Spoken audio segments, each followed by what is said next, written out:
So, I love video games. Specifically, I love Silent Hill 2, what this game is based on. It's one of my favorite games of all time, actually.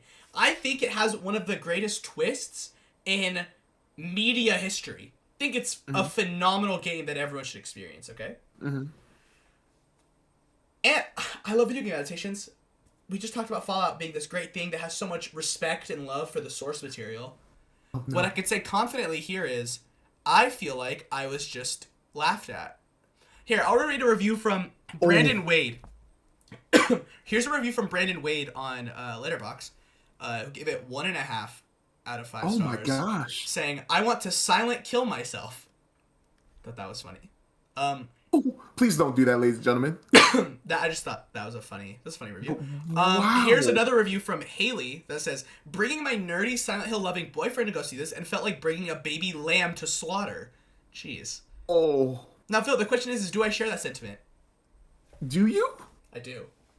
Oh, Phil, wow. I gave this movie a 1.5 out of 5 stars on Letterboxd. I'm giving this movie probably a 3 out of 10. I'd say it's bad. I'd say it's, like, very bad. Let me get into a positive first. Let me give them a positive, okay? Yeah. I think some of the sets are pretty cool for the when it doesn't look like an awful green screen. I think some of the large wide shots look pretty cool. And I'll say I really liked some of the monster designs. I thought they were kind of cool looking for the most part. I thought for what I expected to look very awful, like I expected them to look horrendously bad. I was actually pleasantly surprised at being like, oh, that's disgusting, or oh, that's kind of cool looking. I liked. So what I didn't like was the acting. Oof. Very bad, very rough, and I want to pull up the director of the movie. All right, he said here I'll tell you the director's name. The director Christopher Gans. Christopher Gans. Oh, Christoph? Oh yeah, I didn't read R. Christoph Gans. Okay, Christoph Gans. This man had the audacity to say, guys, they didn't give me a budget. All right. And here's what I'll say. There are a plethora of fantastic indie films that don't have a budget, that are able to cast incredible talent for their movies. So, that dumb excuse. The writing, right? You're complaining about the budget. There are fantastic indie films with nowhere near your budget, because I'm pretty sure your budget was close to $30 million. Okay, I know not a lot, but $30 million. Mm-hmm. There's better indie films with better writing. Phil, look. Like, and that's where my gripes lie. Where I think a lot of the horror was cheap. It wasn't scary. It was scarier than I was expecting, but because it was cheap jump scares. Where I'm just like, oh, come on, man. Like, you got me, all right? And that's not what Silent Hill is. Silent Hill is atmosphere. And I understand that's easy to fill when you're playing a game as opposed to watching a movie, but I think there's a lot of cool atmosphere you could do in a movie that makes me really get immersed into the experience. I didn't feel that because we're cutting through so many areas so damn quickly where I'm just like, dude, I can never get into an environment here. The video games have the luxury of you really get to know your environment. You really get to know the hospital. You get to know the apartments. You get to know the hotel. This, we're going to spend 10 minutes here and we're out. 15 minutes we're out. 20 minutes and we're out. And you know what we're going to do for how long is this movie? Holy crap. I think like an hour 40, hour 50 maybe? It doesn't matter. Hour 46. Hour 46. For half of that, we are going to tell a backstory on something that, 1, doesn't need to be explained, 2, not in the game, and 3, makes this from a very cool psychological horror to a incredibly generic, average horror experience, okay? Oh, man. So here's the thing. Brief explanation of the video game.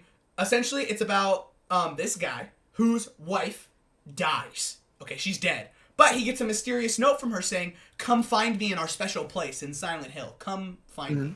The letter is iconic. This story follows the exact same plot, as it should, right? Because why wouldn't it? Okay? But instead, they try to explain how the wife got sick. This is where the majority of my gripes lie. Because for one, I don't think it was necessary. I think you just telling me she's sick, when you already specify that there was a water crisis here, and you already specify that she lives here, I don't think there needs to be anything else other than that she just got sick and died. Okay? But instead, no. They were like, you know what? I have a genius idea. Let's tell a cult story that this entire town is in on, where they are, the pastor of this cult is making Mary drink this poison that then makes blood come out of her, and then they lick her blood and they eat it because it's so scary and weird. And I'm just sitting there like, okay, that's kind of weird, you know? And respectfully, there was no need for that storyline because it doesn't add anything. It doesn't add anything impactful. To me, it just feels like you're wasting time. And instead of getting into James's psyche, which is where the real, like, peak of the game comes from, right? A lot of it is isolation. You're playing as James, and you're really getting into his headspace. You're really understanding why is he broken? What's wrong with him? There seems to be something there. Okay? And I'm going to spoil the movie. Okay, I'm going to spoil the movie. Yeah, go for whatever. Please. I'll say if skip to our next review because I would highly recommend people play the video game. I think it's phenomenal. If you don't have time to play video games, watch a video on it, please. It's incredible. But essentially, the big twist of the game is that James killed his wife. And this psychological journey that he goes on, returning to Silent Hill, trying to find his wife, is sort of like a deep therapy session. I know the fans will say, no, it's not, but I'm just going to call it that. It makes the most sense in my head. It's a deep therapy session and a reflection of how he views himself. Okay? Yeah. So he's seeing these messed up monsters. For the most part, they're not real. That's very unclear. There is a upside down, like, section. Which, by the way, the upside down in Stranger Things inspired by Silent Hill, actually. Fun fact. Whoa. Yeah, fun fact for you. That's crazy. They have, like, an upside down version of the world where everything looks all nasty and gross and run down. And, that is supposed to be like, here's his headscape. And it's basically an act to help him deal with the fact that he killed his wife and he can't get over what he did because what he did was awful. Okay? Yeah. So Isaiah, they do that twist, right, in the movie? Yeah, they do. Isaiah, is it as impactful and as good? No. Want to know why, Phil? Because they justify him killing his wife. Like, so with this whole cult thing, she gets sick. She's in her deathbed and she like, dude, I can't, like, I need you to kill me. Essentially. Like, I can't live anymore. I'm dying. I want to be put out of my misery. So he does. He kills his wife. Okay? Alright, sure. You know how in the game, what happens? Did he just, like, go on a rampage? She gets sick. Because of her sickness, it kind of messes with her head. She gets very mean, loud, and aggressive at him. To the point where it basically, like, makes him really depressed and insane. And he feels like he can't move on with his life. Okay? So he kills his wife out of hate for her because of what he did. Which is why he has guilt for it. Which is why he hates himself because of what he did. Because he did this unforgivable thing. Right? Yeah. So, for you to add this cult subplot that essentially leads into him justifying him killing his wife, which I know murder is never justifiable, sure, but, like, in this case, it's the situation of, she's directly asking him to do it. Well, in this case, it's a mix of her asking him to do it, while also him just hating her. There's a phenomenal dialogue in the game at the end when she's sitting on her deathbed. It's like in his head, but it's him talking. His last moment talking to his wife, and she tells him like, "Hey, why do you feel bad? I basically made you do it. Like, I was awful. I was sick. I basically asked you to do it." And he goes, "No, but I didn't do it for you. I did it because I hated you." That's so good. That's peak. That's great. It's. James, kill me, please kill me, I'm sick, okay, Like, what the, like, I laughed, I actually laughed, I was like, no way we're doing this, okay? Outside of small plot holes, like, freaking him just kind of showing up in locations, randomly, unclear timelines, because we're getting constant flashbacks that seem to be in his head, but sometimes not, and other times it is. Yeah. There's a great example in a hospital, if you people watch it, they'll understand what I'm talking about. There is acting problems and weird motives. Mary, in the beginning of the movie, not in the game, they run into each other while she's trying to leave Silent Hill to get out of that cult. But she misses her bus because James accidentally breaks her luggage because he runs it over. Because for some reason it's in the middle of the street. Okay. So, she misses her bus and he's like, okay, how about I take you back home? Okay, yeah, sure. He takes her back home, they hang out, she gets roped back into the cult. She then later blames him for bringing him back into the cult when she could have just said, hey, can you take me to the city over because that's where I'm going anyway? Oh, Isaiah, like, what if she didn't want to get into the car with some random guy? She was getting in the car anyway! Like, it didn't matter. Like, I'm like, so you're mad because you asked him to take you somewhere when he didn't have the context? I don't understand how that even remotely makes sense. So already dumb.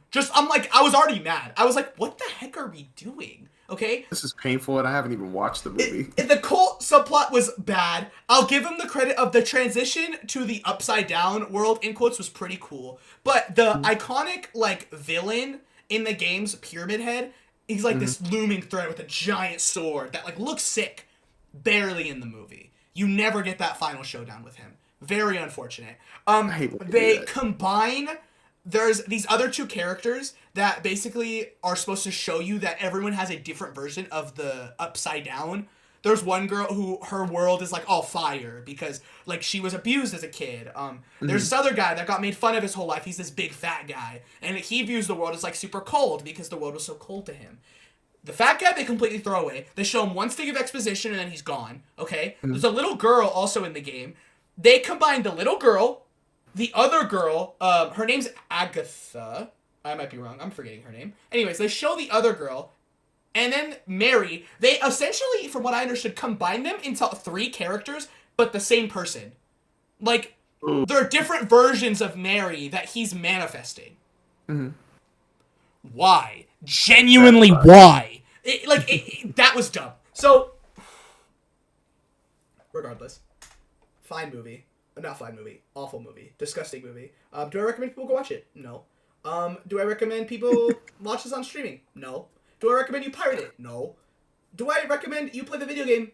Heck yeah, because it's incredible and it's a fantastic video game. And well, my bad. Continue. no, and this obviously has no respect for what made it so great. It very much was like, hey, oh, this is a fun horror flick. I think some teens will get a kick out of this. No, buddy. Respectfully, you're not making the next Scream or the Friday the 13th, all right? Respectfully, you're making an awful horror movie that completely loses the soul of the original game. Dang. So if you could recommend this movie to literally anybody, like anybody you can think of, who would you recommend this to? No one. Like literally no There's one. no one to recommend this movie to. It's awful. It's really bad. I don't think anyone should go watch this movie. There's plenty other horror movies that are great. We'll talk about one in a second. Like, spoilers for what I thought about Send Help. Like, there's plenty other horror movies you can go watch on streaming, in the theaters. There's great movies coming out this weekend, the weekend of the 13th. And there's a fantastic video game that you can go play, Silent Hill 2 Remake, which is incredible. Go play Silent Hill F. Go play Silent Hill. It's fantastic. Don't watch this movie, respectfully. Don't watch this movie. I think it's a waste of time. Did I have fun? I did. I laughed a lot. Me and my friend, I went with a friend on a Tuesday night, and we had a good time. There was only 2 other people in the theater with us, 2 girls. They were sitting at the top, we were sitting at the bottom, and we were laughing. We all had a really good time. It was honestly really fun. Every time anything that didn't happen in the game happened, I would lean over and go, that's not canon. And then I'd sit back, and it was just, that was the joke the whole time. So, again, not great, not good, awful. Not for anyone. Don't watch it. I'm curious about the acting because you really you said it twice that the acting was terrible. So can you describe to me in a way how bad the acting was? Like, was it like C-movie type of acting where it was like just really bland and really unfeeling, or was it where like the actor seemed like he was trying but just didn't understand the character? I'm just trying to get. I think you nail it. I think it's very bland. It was very like nothing to write home about. Where I'm gonna give this guy all his flowers right now. His name's Luke something. The guy that plays James in the video game, Luke Roberts. Hard to top, respectfully. Hard to top. It is a phenomenal performance with so much restraint and like a calmness, but like the kind of calm where you're just like, dude, I understand that this man is like desperately sad, you know? So much respect for the source material. Someone who genuinely got it. Okay? Now, on the flip side, Mr. Let's see. Jeremy Irvine. Jeremy Irvine seems to be probably a fine person. Maybe even a fine actor. I just don't think you were right for this at all. You didn't play it with the same amount of reverence or love for the source material. You didn't show any ounce of anything, really. I didn't feel nothing watching this except from the lame, corny, like, rage. You know? Look, I knew this movie was going to be bad when they made James Sunderland, the main character of this movie, a troubled artist. I was like, yep, I'm seated for a film for sure. Yeah, and same thing. Okay, yeah, and my point gets proven here because she's labeled as multiple characters. Hannah Emily Anderson, who plays Mary Crane, which also plays, I said Agatha, but her name is Angela. Thank you, Letterboxd. Angela Maria. Like, again, no, I feel like basically little to nothing there. Very fine, where, like, you just, like, it's not awful. I'm not gonna sit here and tell you she did an awful job, but I'm not gonna sit here and tell you she did a good job. She did a surface level job. So, and other than that, there wasn't really any other characters that were notable or worth mentioning. Everyone else was very in the background, bland and whatever. So, Real quick question before we move on to. Sure. I'm sorry, I just want to pick your brain. do it. A character who I actually really liked, who I discovered on my own personal, like, whatever, in Wednesday is Evie Templeton. She was in this movie, and She plays Laura. She plays Laura. What did you think of her performance? I'm just curious, because I really liked her in Wednesday. Nothing really to bring up. I mean, she's not bad. Again, like, not a bad actress. She's fine. They just don't give her much to do. Like, it's not like they're not asking a lot from her. This is what she does. This is like her role in the movie was to act a little creepy and then run around. So Kind of her in Wednesday. she has like a decent dialogue towards the end. It's just not much, Mike. Like, it's just not much. So I'm not gonna. She's not very notable in this movie. No problem. I just wanted to pick your brain on it. Yeah. But just any final words for Silent Hill? The Letterboxd rating currently sits at a 1.5. Wow. I very much share that sentiment because I don't think anyone should watch this movie. You'd be wasting your time if you did. So. That's my reason. Catch the highlights. Anyways, catch the highlights.